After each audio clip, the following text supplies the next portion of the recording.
तो चलिए आज बात करते हैं ट्रिगर्ड इंसान के उस खामोश संघर्ष की जिसके बारे में शायद बहुत कम लोग जानते हैं। जरा सोचिए, एक बिल्कुल सिंपल सा मिडिल क्लास इंजीनियरिंग स्टूडेंट, वही जो रोज क्लास जाता है, असाइनमेंट सबमिट करता है, पर वही स्टूडेंट छिपकर यूट्यूब पर वीडियोस भी बना रहा है। लेकिन दिक्कत ये है कि कोई उससे सीरियसली ले ही नहीं रहा, व्यूज आते नहीं, लोग मजाक उड़ाते हैं, और फिर अचानक से वही लड़का लाखों लोगों की स्क्रीन पर छा जाता है। तो सवाल यही उठता है, क्या ये बस किस्मत का खेल था, या इसके पीछे कोई ऐसा संघर्ष है, एक ऐसी कहानी जिसे आज तक शायद ही कोई समझ पाया है।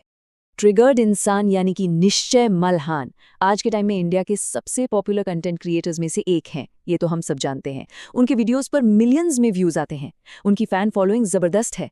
लेकिन ये कहानी सिर्फ सक्सेस की नहीं है।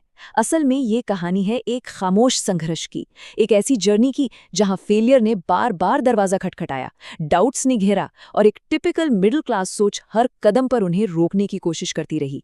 पर फिर भी उन्होंने हार नहीं मानी, और यही चीज इस कहानी को इतना खास बनाती है।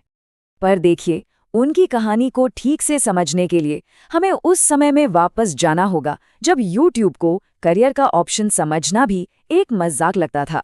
साल 2015 से 2018 के बीच इंडिया में YouTube का बूम तो आ रहा था, तेजी से बढ़ रहा था, लेकिन उस समय YouTube को फुल टाइम करियर बनाना एक बहुत बड़ा रिस्क माना जाता था, खासकर मिडिल क्लास परिवारों में जहां स्टेबिलिटी, जॉब सिक्योरिटी और एक सेफ करियर ही सबसे जरूरी होता है। उस दौर में युवाओं के लिए इंजीनियरिंग या मेडिकल ही मेन ऑप्शंस थे, और अगर कोई इन रास्तों से हटकर कुछ करने की सोचता था तो उसे अक्सर गैर जिम्मेदार समझ लिया जाता था।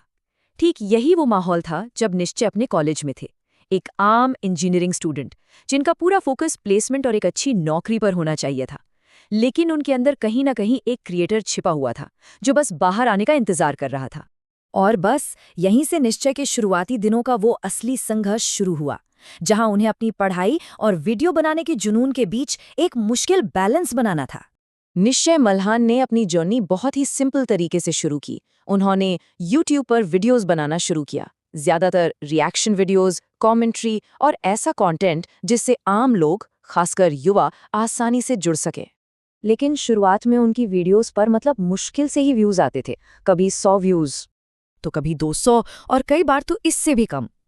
देखिए, सबसे मुश्किल दौर यही होता है जब आप मेहनत तो पूरी कर रहे होते हैं लेकिन नतीजा लगभग 0 के बराबर होता है। इस दौरान उन्होंने भी कई बार खुद पर शक किया होगा कि क्या वो सही कर रहे हैं, कहीं ये सब समय की बर्बादी तो नहीं है।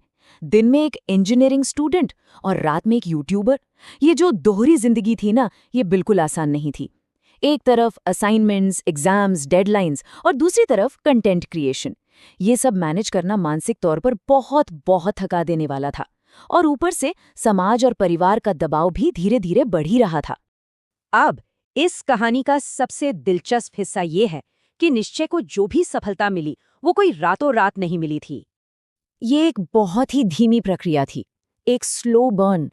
कई वीडियोस फ्लॉप हुए, कुछ वीडियोस पर आलोचना भी मिली, और कई बार तो ऐसा लगा कि शायद ये सब कभी काम नहीं करेगा। लेकिन फिर एक मोड़ आया जब उनकी वो असली, वो रिलेटेबल कमेंट्री वाली स्टाइल लोगों को पसंद आने लगी। लोग उनके वीडियोस में खुद की झलक देखने लगे, उनकी बातें असली लगने लगी। लेकिन सवाल तो वही है, अगर इतने फेलियर्स थे, इतनी अनिश्चितता थी, तो आखिर वो रुके क्यों नहीं? ऐसी क्या चीज थी जो उन्हें बार बार कैमरे के सामने वापस ले आती थी? क्या ये सिर्फ जुनून था, या इसके पीछे कुछ और भी था? यही वो रहस्य है जो इस सफर को बाकी कहानियों से एकदम अलग बना देता है।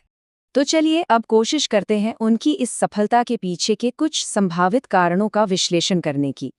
देखिए, इस सक्सेस के पीछे कई थ्योरीज हो सकती हैं, पर मुख्य रूप से 4 हैं। पहली, रिलेटेबिलिटी यानी संबंधता। दूसरी, कंसिस्टेंसी यानी निरंतरता। तीसरी, साइकोलॉजी, और चौथी, सही टाइमिंग। तो पहली थ्योरी है रिलेटेबिलिटी।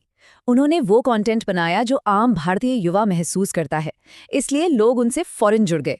दूसरी है कंसिस्टेंसी।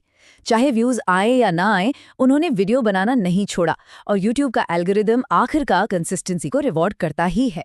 तीसरी थ्योरी साइकोलॉजिकल है। देखिए, जब कोई इंसान लगातार रिजेक्शन फेस करता है तो या तो वो टूट जाता है या फिर मानसिक रूप से और मजबूत बन जाता है। और शायद निश्चय ने इस रिजेक्शन को एक फ्यूल की तरह इस्तेमाल किया। और हाँ, चौथा फैक्टर है टाइमिंग। यूट्यूब इंडिया उस दौर में तेजी से बढ़ रहा था और सही समय पर सही कंटेंट ने उन्हें वो जरूरी पुश दे दिया। लेकिन ये सारी थियरीज मिलकर भी एक बात को पूरी तरह साफ नहीं करती कि उस मुश्किल शुरुआती संघर्ष में उन्होंने खुद को मोटिवेटेड कैसे रखा, क्योंकि किसी भी सफर का सबसे कठिन हिस्सा वही होता है। और यहीं पर हम इस कहानी के सबसे बड़े सबक पर पहुंचते हैं, जो सिर्फ सफलता के बारे में नहीं बल्कि सहनशीलता के बारे में है। ट्रिगर्ड इंसान की कहानी हमें यही सिखाती है कि सफलता हमेशा शोर नहीं मचाती। कई बार वो बहुत चुपचाप बनती है, एक बंद कमरे में, एक कैमरे के सामने, बिना किसी दर्शक के और बिना किसी तारीफ के। ये कहानी सिर्फ एक यूट्यूबर की नहीं है। ये कहानी हर उस मिडिल क्लास स्टूडेंट की है जो कुछ अलग तो करना चाहता है, लेकिन डरता है, खुद पर शक करता है और फिर भी एक और कोशिश करता है। क्योंकि आखिर में फर्क सिर्फ इतना होता है कि कौन कितनी देर तक उस मुश्किल दौर में टिका रहता है। और शायद यही निश्चय मल्हान की सबसे बड़ी ताकत थी। उन्होंने तब भी हार नहीं मानी जब कुछ भी उनके हक में काम नहीं कर रहा था। और शायद इसी एक वजह से आज उनकी कहानी लाखों लोगों के लिए एक प्रेरणा बन चुकी है।